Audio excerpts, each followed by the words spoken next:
Y'all all right? I got 16 minutes. Y'all good? Prayer puts his super on your natural. His grace on your grind. You need grace for the grind. His help on your hustle. Prayer.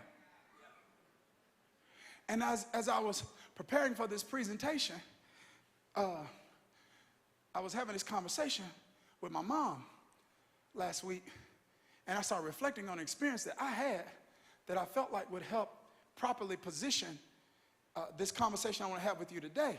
She was talking about some stuff with her back, and I was like, yeah, I started experiencing that too.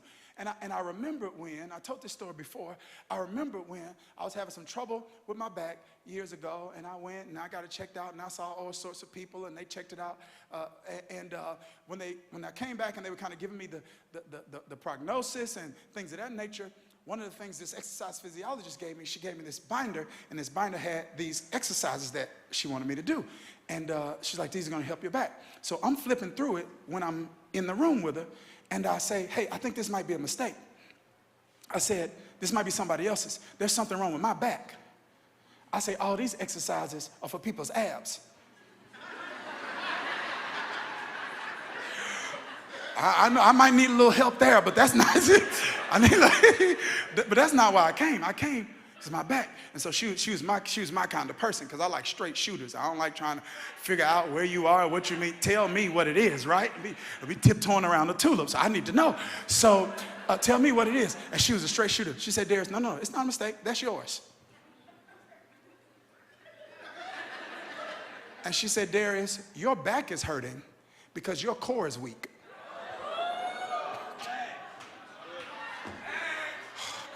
And right in that moment, I saw a lesson that applied to life. That sometimes the place you have pain is not the problem. Sometimes there's pain in one area because there's weakness in another area. And if you strengthen the weakness, you can address the pain. Am I making sense? She's like, if you get your core strong, it's going to take some of this pressure off of your back. So you can keep popping pain pills to deal with your back. You can keep laying on the floor to deal with your back, or you can strengthen your core. Listen to me. And what the core is to your body, spirituality is to your life. Sometimes the areas we have pain in is not the problem. Sometimes our emotions are hurting because our core is weak. Am I making sense? Come on. Sometimes our relationships are hurting because our core is weak. Sometimes our focus is waning because our core is weak. Sometimes our habits are getting the best of us because our core is weak. And I want a strong core. And I want you to know that God gives us a strategy to strengthen the core. Okay? Here's a strategy for getting strong spiritually, for strengthening your core.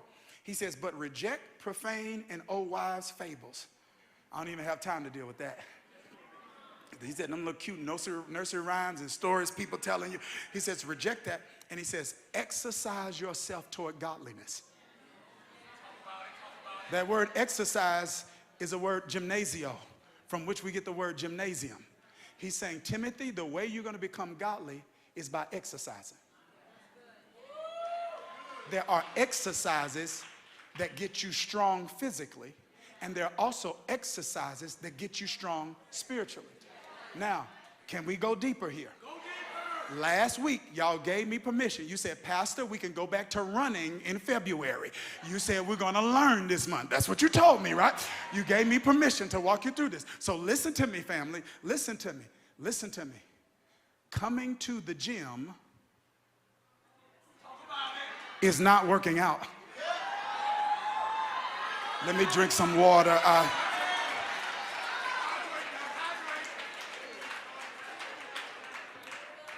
Coming to church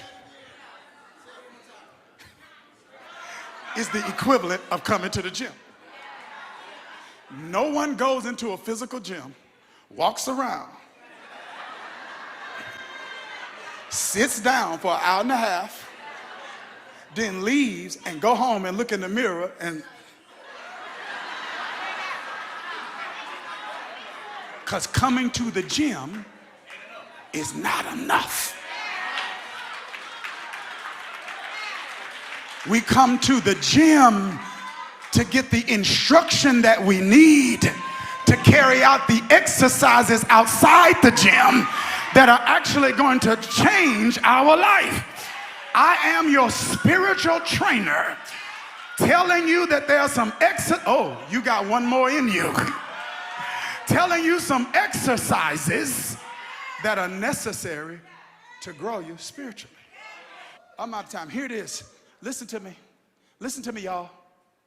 There are exercises. And one of these exercises is prayer. But watch this. When the lady gave me the exercises, she didn't just give me the exercises. The exercises had how many of them I should do. It had how frequent I should do them. Because I couldn't do the exercises inconsistently and expect consistent results. Are y'all hearing what I'm saying? She gave me some structure to my workout, and I took the structure and I got some results. And all of a sudden, as my core got stronger, the pain in my back got weaker. Some stuff automatically gets better when we get better spiritually. All right. So here's an example of this. Y'all tired. Here's an example of this in practice. An example of this is in our foundational text with Jesus. And I'll wrap up here. The Bible is clear. He's just finished performing the miracle with the 2 fish and the 5 loaves of bread. And the profundity of this miracle is not in the miracle itself. It's in the message that the miracle sends. What's powerful about miracles are not miracles. It's messages. When God does a miracle, God does something. But God does more than does something. When he does a miracle, he says something. When he performs a miracle, he did it. But the message he sends is, I can do it. It's one thing to know he did. It's another thing to know he can. Hiya. Did you hear what I just said? It's one thing to know he did. It's another thing to know that he can. He performs this miracle with the 2 fish and the 5 loaves of bread. And the Bible says immediately he makes his disciples get in the boat and say, y'all go over to the other side. He said, in order for me to help you later, I got to put some distance between us now. I can't take care of you if I don't take care of me. I got a responsibility to give you the best version of me. And in order to do that, I got to make some decisions you don't understand. You're probably wondering, do I want to be around you? Because I ain't get in the boat with you. Y'all not ready. Y'all not ready. Y'all not ready. Yeah. You want, why are you not? They probably in the boat talking amongst each other, not realizing. He's saying, no. In order for me to be the best me that I can be for you, that means sometimes I got to put some distance between me and you. Sometimes I need some time with me and him so I can be okay when it's me and you. Right? Relational intelligence here, so important. So it says he goes to a mountainside by himself. Because spiritual exercises require being okay in solitude. Because it requires the ability to be able to sit with you.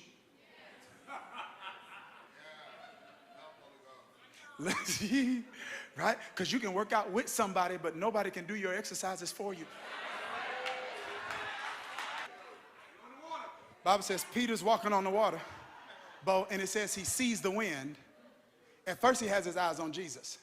It says he sees the wind and he begins to sink. But you can't see wind.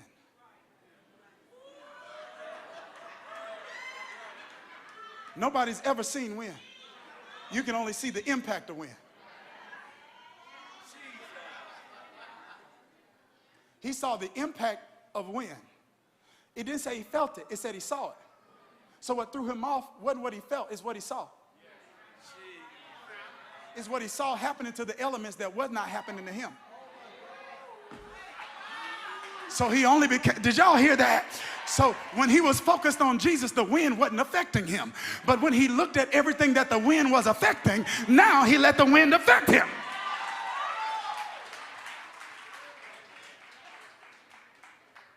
But Jesus is walking on the same lake. Peter sees Jesus. As long as his eyes on Jesus, he's straight.